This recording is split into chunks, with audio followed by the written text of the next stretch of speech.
2절의 말씀입니다.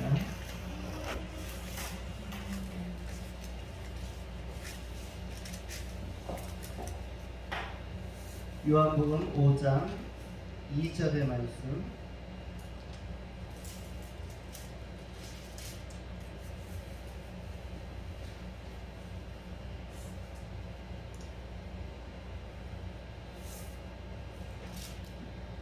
이제 받들어 봉독하겠습니다.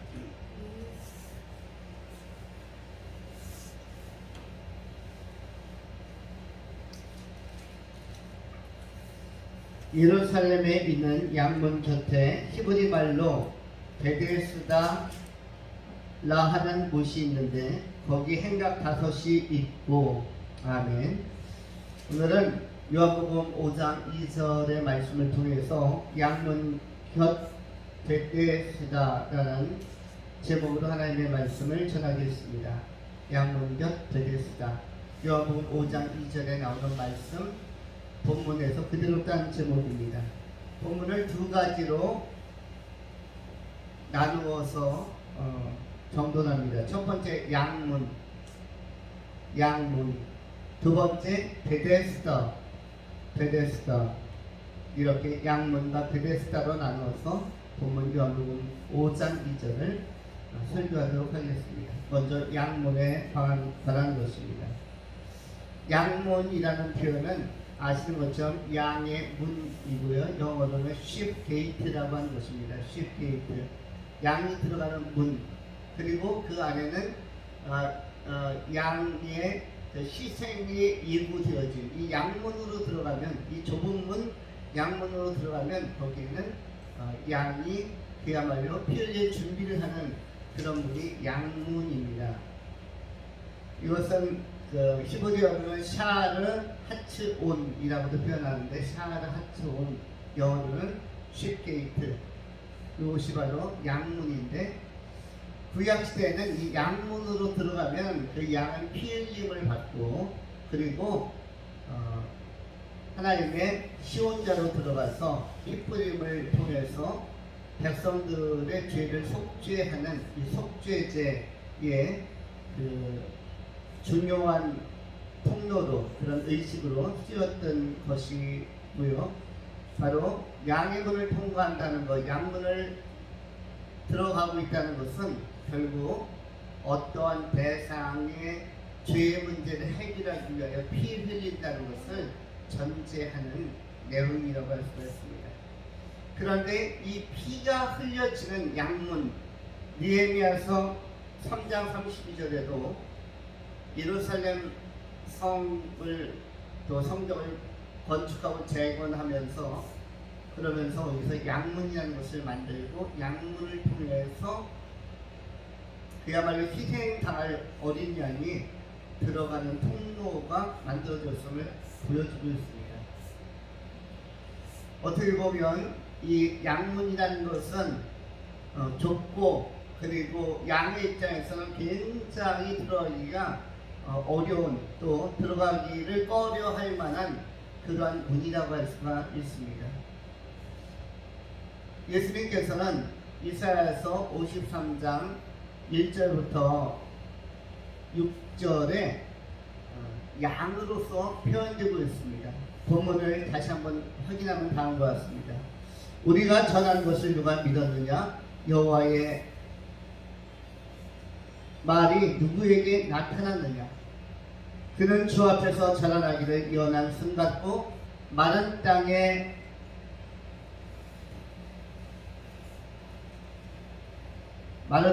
나온 뿌리 같아서 고운 모양도 없고 광채도 없은즉 우리가 보기에 흠모할 만한 아름다운 것이 없도다. 그는 멸시를 받아 사람들에게 버림을 받았으며 간구를 많이 겪었으며 질구를 아는 사람, 마치 사람들이 그에게서 얼굴을 가리는 것 같이 멸시를 당하였고 우리도 그를 실로 귀히 여기지 아니하였도다. 그는 실로 우리의 질구를 쓰고 우리의 슬픔을 당하였거늘 우리는 생각하기를 그는 징벌을 받아 하나님께 맞으며 고난을 당한다 하였노라. 그가 찔림은 우리의 허물 때문이요 그가 상함은 우리의 죄악 때문이라.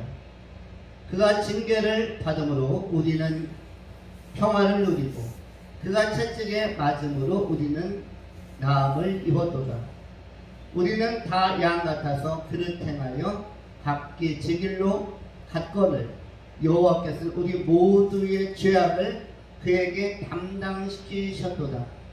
그가 고용을 당하여 괴로울 때에도 그의 입을 열지 아니하였으며 마치 도수장으로 끌려가는 어린 양과 털 깎는 자 앞에서 잠잠한 양같이 그의 입을 열지 아니하였도다. 그는 곤욕과 신문을 당하고 끌려갔으나 그 세대 중에 누가 생각하기를 그가 살아있는 자들의 땅에서 끊어짐은 마땅히 형벌받을 내 백성의 허물 때문이었다 하였으리요. 이렇게 예사야서 53장을 통해서 이사야는 바로 이 양이 수많은 인간들의 잘못된 삶에 대한 대속적 의미로서 백성들의 허물 때문에 또 그들이 마땅히 받아야 할 형벌 때문에 이 대속적인 시선을 하였음을 보여주고 있습니다. 바로 구약시대에 이 양문을 통과한다는 것은 죽음을 의미하는 것이고 피 흘림을 의미하는 것이죠. 그리고 이 피 흘림 옆에 양문 옆에는 뭐가 있냐면 바로 베데스다라는 은혜의 집, 은혜의 행각이 있었습니다. 피 흘림 사건 옆에는 뭐가 있냐면 은혜가 있고 구원이 있고 구속의 역사가 있는 것입니다. 우리가 어떻게 보면 양문의 혜택, 양문 곁에 있는 그 어떠한 환자들과 같이 우리 또한 우리 인생도 역시 양문의 혜택을 받고 있는 것이라고 할 수가 있습니다. 우리 인류는 특별히 예수 믿는 모든 인간들은 화해의 영, 또 화평의 영으로 오신 예수 그리스도, 대속하신 구세주 예수로 말미암아서 은혜의 샘가, 은혜의 행각에 현재 위치하고 있는 것이라고 할 수가 있습니다. 예수님께서는 이렇게 인류를 위하여 역사의 양문으로 들어오셔서 많은 사람의 죄와 허물과 형벌을 대신하셔서 속죄하셨고 십자가에서 흘리신 그 보혈의 피는 양이 희생한 것 같이 고귀하고 아름답게 수많은 인류의 죄악과 허물을 다 속죄하고 용서하는 행위로 나타나고 그리고 그 의미를 갖게 됩니다. 그럼에도 불구하고 이 은혜를 빨리 잊어버릴 때 우리의 인생은 어떻게 되냐면 베데스다 연못가 주변에 있는 행각에 수많은 병자들이 있었음을 본문이 계속 알려주고 있는데 거기에 누운 다양한 문제를 가진 질병을 가진 사람들처럼 우리도 각자의 고민과 염려 또 각인이 갖고 있는 가지각색의 다양한 한계와 모순 그리고 허물과 죄 이런 것 때문에 사실은 어떠한가 하면은 하나님의 나라를 향해서 들어가려고 뛰어야 하는데 전진해 가야 하는데 표대를 향하여 전진해 가지 못하고 주저하는 안진뱅이들과 사실 크게 차이가 없는 것입니다. 우리 인생의 안진뱅이들이 참으로 많고 인생의 각양 질병에 걸려서 문제에 걸려있고 염려에 걸려있고 죄성에 걸려있고 허물에 걸려있는 사람들이 참으로 많습니다. 그리하여 오늘 본문에 나오는 베데스다 행각 주변에 있는 사람들이 연못이 동하고 움직이면 뛰어 들어가 보려고 하는데 뛰어 들어가야 되는데 잘 몸이 따라주지 않는 것처럼 주저하다가 30년이 지나고 35년이 지나고 38년이 지나고 40년이 지나는 것처럼 우리도 주님의 은혜의 샘가 또 은혜의 나라 천국으로 들어감에 있어서 영적 진보를 이루지 못하고 주저하기만 하는 그리고 마음은 들어가야지 마음은 저 천국 가야지 하면서도 몸이나 삶이 따르지 아니하는 그런 각색의 한계적 질병에 사로잡힌 사람들이 굉장히 많은 것입니다. 이러한 사람들은 주어진 소중한 시간을 허탄하게 쓰는 것이며 동시에 허탄한 신화를 쫓는 사람들이라고 할 수가 있습니다. 사람들이 부르는 노래 가운데, 대중가요 가운데, 가사 가운데 이런 것이 있습니다. 어떤 것이냐면 의학세 슬피우니 라는 표현이 있습니다. 의학세 슬피우니. 사람들이 이 세상을 준비 없이 대속의 은총에 대한 깊은 성찰과 또 수용 없이 인생을 대책 없이 살다가, 그리고 편대 없이 방향 없이 살다가 주저하다가 또 안진뱅이처럼 하나님의 보좌 앞으로 전진해가는 신앙이 아니라 주저하는 그런 머뭇거림 속에서 사실 갑자기 하나님께서 부르시면 전부 다 의학하고 하나님 나라로 들어간 게 아니라, 할렐루야 하며 들어가는 게 아니라 의학하고 어디든가 다른 세상으로 떨어지게 되어져 있습니다. 여러분, 의학세 할 때 의학이 뭐죠? 의학세가 무슨 세입니까? 생물이나 어떤 곤충 도감, 생물 도감, 또 자연 도감을 보면은 의학세라는 것이 나오죠. 그런데 의학세는 쉽게 찾기가 어려운 세입니다.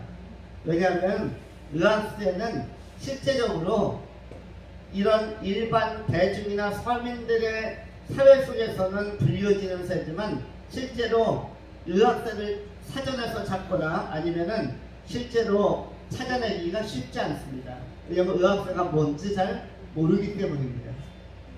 의학세는 원래 의학세가 본명이 아니고 의학세의 원래 명칭은 외가리입니다.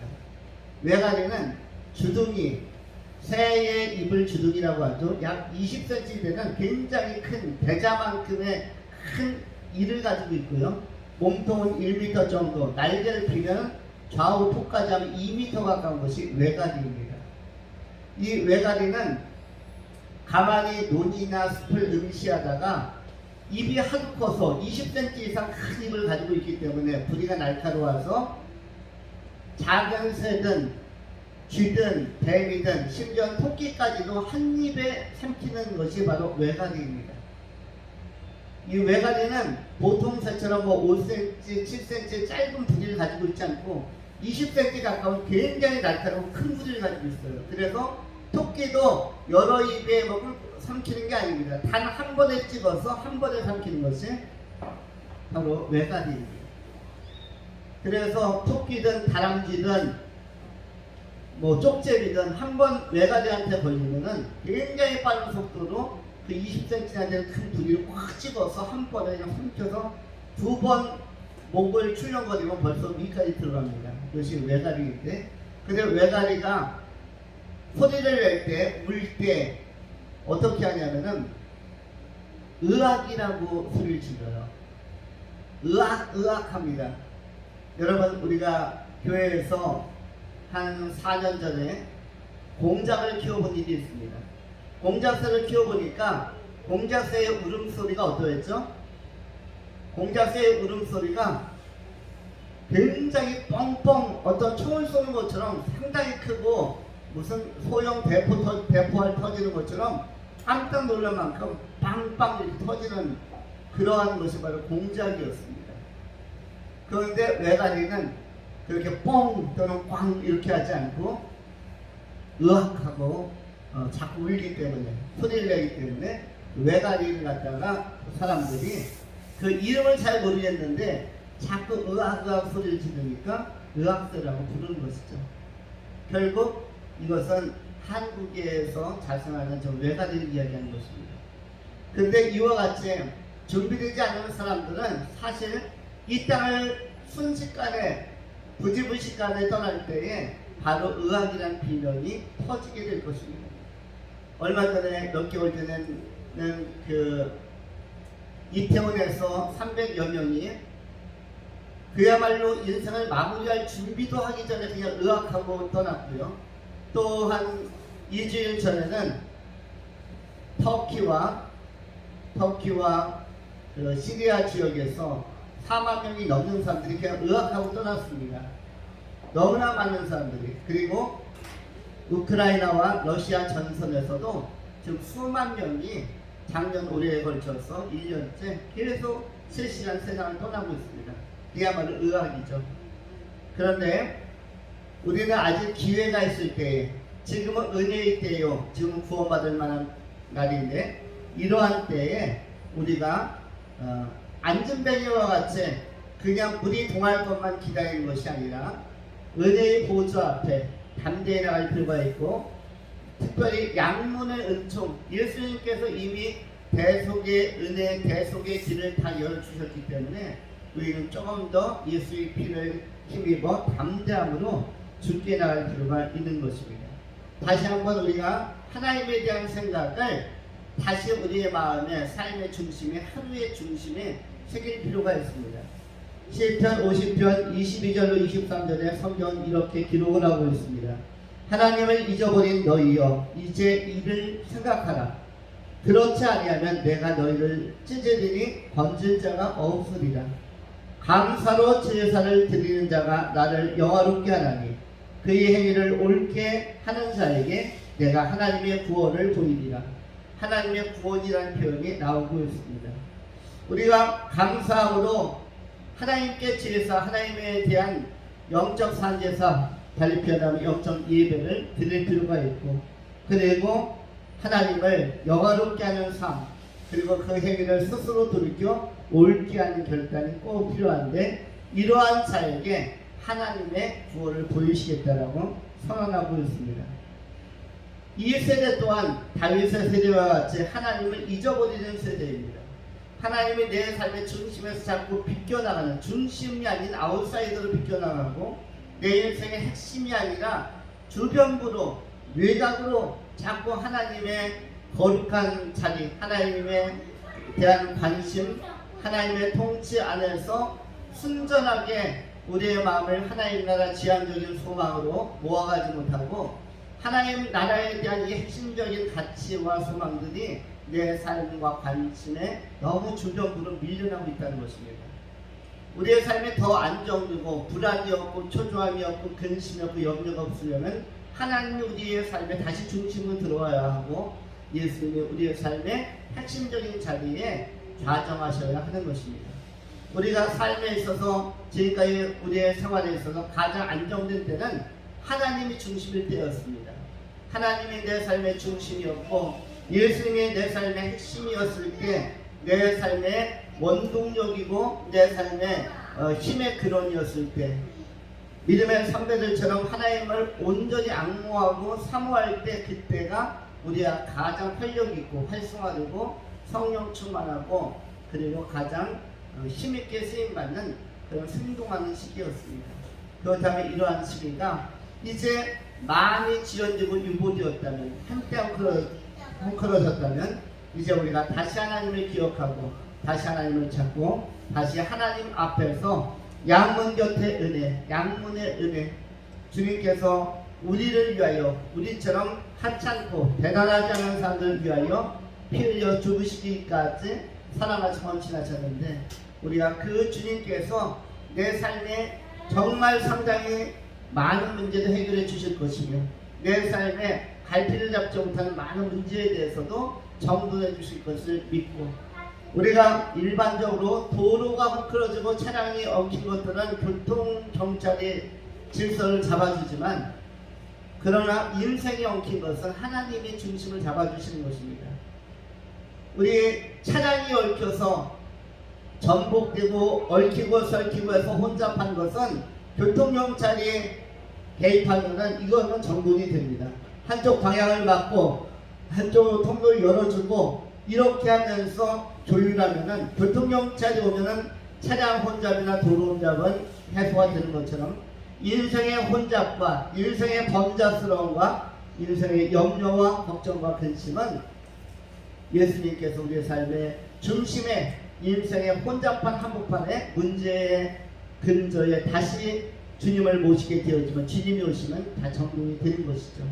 그래서 주님께서 우리의 삶에 다시 중심이 되시고 하나님의 중심이 되시는, 하나님을 기억하는 삶을 우리가 끊임없이 추구해가는 양문의 은혜를 제대로 받는 귀한 성도님들이 다 됨으로 말미암아 의학이 아니라 정말 할렐루야로 주님을 높이고 영광의 나라에 다 들어가는 그런 좋은 선택을 하는 지혜로운 종들이 다 될 수 있기를 축원합니다. 두 번째로 베데스다에 관한 것입니다. 잘 아시는 것처럼 베데스다라는 이 말씀은 이 베데스다라는 것은 백 더하기 에스더입니다. 백이라는 것은 집을 의미하고 에스더는 은혜, 은총, 자비를 의미합니다. 은혜, 은총, 자비, 바로 자비의 집, 은혜의 집, 은혜를 경험하고 은혜로운 체험이 있는 곳이 바로 베데스다입니다. 이 베데스다는 현대적으로 우리가 적용하면 바로 교회라고 할 수가 있습니다. 은혜가 있는 집, 치유가 있는 집, 회복이 있는 집, 그것이 어디 있냐면 바로 그리스도의 피값 주고 사신 교회입니다. 마태복음 16장 16절로 20절 사이에 예수님께서 자신의 비전을 선언하십니다. 자신의 계획과 청사진, 설계도를 공개적으로 선언하시는데 그것은 내가 앞으로 무엇을 세우겠다라는 그런 플랜, 청사진을 공개적으로 많은 사도들과 제자들과 또 유대인들 앞에서 선포하셨습니다. 내가 음부의 권세가 이기지 못하는 교회를 반석 위에 세우리니 라고 되어져 있죠. 음부의 권세가 이기지 못하는 교회를 반석 위에 세우겠다 라고 선언합니다. 페트라 위에 교회를 세우겠다, 에클레시아를 세우겠다라고 선언을 합니다. 이것은 예수님께서 자신의 앞으로의 목표 그리고 지상적인 과제, 미션을 세우리라는 단어 안에 내포시켜서 계획을 발표하신 것이죠. 그리고 오순절 성령이 임하고 나서 예수님께서 부활 승천하시고 나서 지상에 초대교회가 세워지고 교회의 시대, 에클레시아의 시대가 개막이 된 것을 역사가 증명하고 있습니다. 교회 안에는 각양 다양한 사람들이 모여 있습니다. 다양한 관심사, 다양한 목표, 다양한 삶의 환경, 다양한 고민을 가지고 다양한 문제거리를 가진 사람들이 다 교회로 모이는 것입니다. 이 교회는 어떻게 보면 베데스다 연못가와 비슷한 의미를 가지고 있습니다. 베데스다 연못가 행각이 5이나 되는데 보통 행각이라는 것은 정자 비슷한 건데 이런 어떠한 그 쉼터 같은 것이죠. 지붕이 있고 그리고 많은 사람들이 둘러 앉을 수 있는 그런 곳이 바로 행각인데 이른바 우리의 표현으로 달리 표현하면 정자와 같은 것이고 큰 나무 의자들이 둥그렇게 되어져 있고 비를 피하는 지붕이 덮여져 있는 것인데 덮개가 이러한 것이 원래는 하나면 되는 것이죠. 그런데 오늘 본문에는 몇 개나 있었습니까? 행각이 5개나 있었죠. 이 말은 뭐냐면 한두 명이 몰려든 게 아니었다는 것이죠. 한 행각으로는 수용할 수 없어서 누군가가 두 번째 행각을 지을 필요성을 가지고 두 번째 행각을 또 만든 것입니다. 사람들이 또 여러 가지 문제를 가지고 나오기 때문에 세 번째 행각이 만들어지는 것이죠. 세 번째 행각이 다 건조되고 건축된 다음에는 거기에 꽉 차니까 네 번째 행각, 그 네 번째 행각이 꽉 차니까 그리고 끊임없이 사람들이 몰려오니까 5번째 행각까지 만들어지는 것입니다. 이렇게 규모를 계속 확장하는 것인데 교회가 오늘날 이 베데스다 연못 행각과 같이 많은 문제가 있는 사람들, 많은 아픔이 있는 사람들, 많은 한과 절규가 있는 사람들, 많은 죄와 허물이 있는 사람들을 바로 수용하고 품어주고 그리고 예배와 말씀을 통해서 치유하고 기도하면서 하나님과 교감하면서 회복되는 치유적 기능을 하는 것이 바로 교회의 공동체, 베데스다 행각의 의미라고 할 수가 있습니다. 그리고 치유의 양상과 치유의 징후는 뭘로 나타날 수 있습니까? 치유의 표징이 뭐죠? 말씀 듣고 예배하면서 은혜 받으면서 예수를 영접하고 신앙이 자라는 것, 하나님 중심적으로 사는 것이 치유된 것이고 하나님 중심 밖에서 사는 것, 내 중심으로 사는 것이 치유가 안 된 상태입니다. 인생에서 비틀거리고 인생에서 주저앉는 사람의 공통점은 하나님 중심으로 살지 못하는 사람들이 주저앉은 자이고 안진뱅이이고 각종 질병을 앓는 자입니다. 하나님 중심, 예수 중심, 예수 그리스도의 보혈 중심으로 사는 사람들이야말로 다리에 힘을 얻는 사람이고, 그리고 제대로 눈을 뜨고 앞을 바라보는 자이며 균형을 잡고 힘있게 강건한 모습을 가지고 영광의 나라 은혜 안에서 살아가는 사람이라고 할 수가 있습니다. 예수를 믿고 하나님과 나 사이의 바른 관계와 균형을 유지하는 사람들이 바로 제대로 치유되는 사람, 그리고 그 사람들이 성장해가는 과정들, 이른바 성화의 과정들을 통해서 온전하게 되어지는 것이 우리의 마음의 상처들이 치료되어지고 우리의 인격과 존재의 상처와 질병들이 치료되어지는 것, 이것이 성화와 온전케 됨으로 나타나게 되는 것입니다. 그러므로 교회는 현대적인 성령의 생명의 강이 흐르고 생명의 생수가 솟아나는 바로 현대적 의미의 베데스다라고 할 수가 있는 것입니다. 유대 땅에 있는 베데스다에 연연할 것이 아니라 예수 그리스도의 임재는 피값 주고 사신 그리스도의 몸된 교회 안에 있는 것입니다. 그래서 우리가 예배할 때 성부, 성자, 성령 하나님께서 임하시고 현존하시고 우리 가운데 역사하고 계신 것입니다. 우리가 교회를 소중히 여기고 교회를 가까이 하고 교회를 통해서 우리는 삼위일체 하나님과 온전히 만남으로 말미암아 우리 안에 치유와 성화가 힘있게 일어나야 할 것입니다. 온전한 구원이, 온전한 치유가, 온전한 성화가 일어날 때 이것이 베데스다 연못가에서 바라는, 신화적으로 바랐던 그런 막연함이 아니라 구체적으로 치료받는 방법은 우리의 치료자, 화해자이신 예수를 통해서 또 성령을 통해서 우리가 고침을 받고 자라나고 온전하게 되는 것, 이런 것들이 오늘 본문이 우리에게 주려고 하는 위로이자 격려이자 깨달음이라고 할 수가 있는 것입니다. 시편 50편 1절 2절에 성경은 또한 이렇게 말씀합니다. 전능하시니 여호와 하나님께서 말씀하시사 해 돋는 데서부터 해 지는 데까지 세상을 모든 사람들을 부르셨도다. 온전히 아름다운 시온에서 하나님이 빛을 비추셨도다. 우리 하나님은 해 돋는 데서부터 해 지는 데까지 온 세상 안에 있는 모든 사람들을 부르셨고 그들에게 기회를 주신 것입니다. 이 온 세상에 있는 만민들 가운데 해 돋는 데서부터 해 지는 데까지 동방이든 서방이든 이 역사 내에 존재하는 모든 사람, 모든 민족들이 하나님의 부름을 받고 그의 공동체 안에서 오늘 베데스다 연못가에 모인 사람들의 치유와 같이 그 베데스다 연못가에서 실제적으로 38년이나 누워 있었던 사람들이 있는 것을 보면 치유의 역사가 실제로는 없었던 것입니다. 치유되기를 바라는 갈망은 있었지만, 그리고 수많은 세월 동안 시간적 낭비는 있었지만 실체적 치유는 일어나지 않았고, 진정성이 있고 실체성이 있는 치유는 바로 예수님을 만날 때, 또 예수님께서 살아계신 몸으로 천존하시는 교회 공동체를 통해서 이 회복과 구원이 이루어지는 것을 잘 알려주는 것입니다.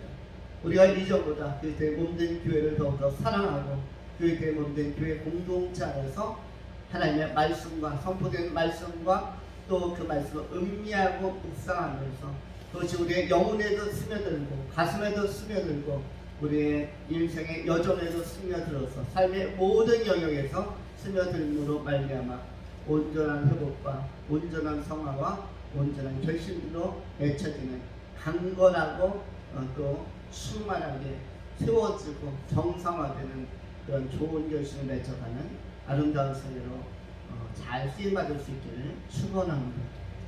기도하겠습니다. 거룩하신 하나님, 교회를 통하여 하나님의 구원의 샘가에, 구원의 연못에, 구원의 생수의 샘터에서 우리가 다시 한번 영혼의 목마름을 해결하고 우리 안에 있는 전인적인 문제들과 여러 가지 질병들이 다 치유되게 하여 주시고 우리 하나님을 중심에 모시고 예수님을 중심으로 살아갈 수 있다면 이 구원함 안에서 1차적 근원적 치유가 일어나는 것이며, 그리고 성화를 통해서 모든 미세한 영역까지 온전케 되는 것이 바로 예수 그리스도 안에서 교회를 통한 완전한 치유인 줄 우리가 알고, 우리가 다시 한번 주저앉지 않고 고약하며 천성 하나님의 나라를 향하여 힘있게 믿음 가지고 전진해 갈 수 있도록 성령이 우리에게 새 힘을 주시고 독수리 날개치고 올라간 것 같은 그런 순전한 믿음을 허락하여 주시옵소서. 신실하신 우리 구주 예수 그리스도의 이름으로 축복하며 감사하며 기도하옵나이다. 아멘.